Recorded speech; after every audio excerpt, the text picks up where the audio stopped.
remain. I'm quite happy to stay in the EU, but I realise it's not the be-all and end-all. The EU is quite a corrupt organisation in itself.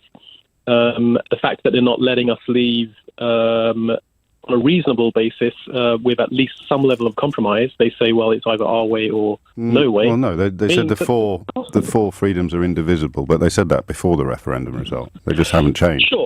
Sure, they may well have done, but what I'm trying to say is that even though I voted Remain, I do think that there is. Yes, but I'm examining your reasons. Well. I'm examining your reasons for analysis. The idea that they won't let us leave is simply not true. Okay, but they're playing hardball. I mean, they're playing hardball. No, they're sticking to precisely the position that they explained before the referendum result. Okay, well, the four freedoms are indivisible. The integrity of the four freedoms is a raison d'etre of the European Union.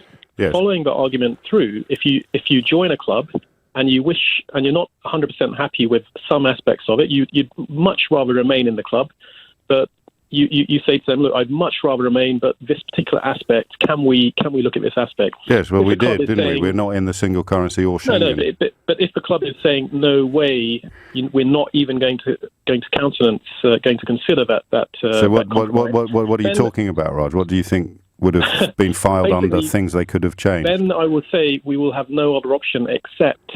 No, but you see, you're giving me rhetoric but no detail. So what are the things that you think the European Union should have given special treatment to the United Kingdom for? What areas, what issues, what policies? I think basically, I think one of the major issues that I think people voted Brexit on was the freedom of movement. Yes, but now we're back to the indivisibility of the four freedoms. So this is getting a bit embarrassing for you now, mate.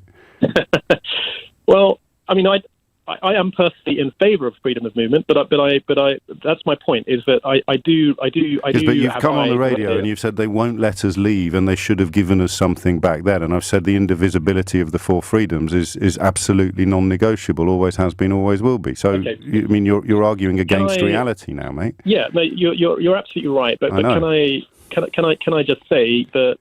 Can I just change my phrasing? Well, you can withdraw what you've previously said and say they're not refusing to let us leave, and they haven't budged 1 inch from their established negotiating position. Gracious. I would say that they're not being gracious. They're far from being gracious. When did they compare us to concentration camp guards?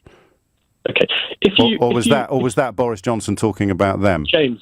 I mean, basically, Raj. What I call about to call, but no, but you know how I feel about empty slogans, don't you? And ludicrous rhetorical flourishes. So they're not refusing to let us leave. They haven't been ungracious to us. If you are in contract with an electricity supplier, yeah, and you find that your electricity supplier is charging you too much, yes, okay, and you decide to leave.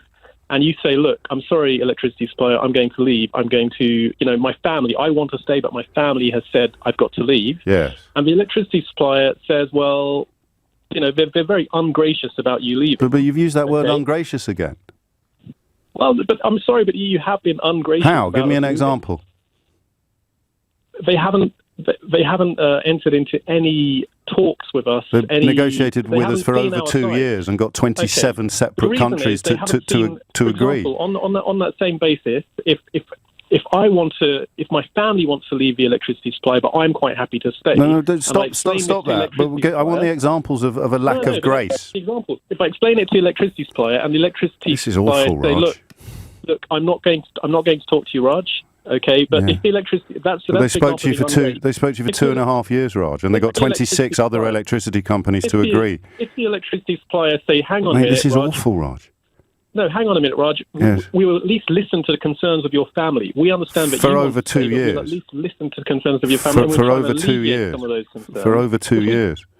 If the EU had been happy to alleviate some of the concerns of the Brexit voters, well, now we're back to what concern? I would consider them to be more Raj, you're not making any sense. They've done that. You're not making. I don't feel they've done that. Okay, so now I come back to the question of what concern should they have been more accommodating of? And you say immigration, and I say four freedoms, and we're back to where we started. We both just wasted 10 minutes of our lives. Luckily, one of us has learnt something.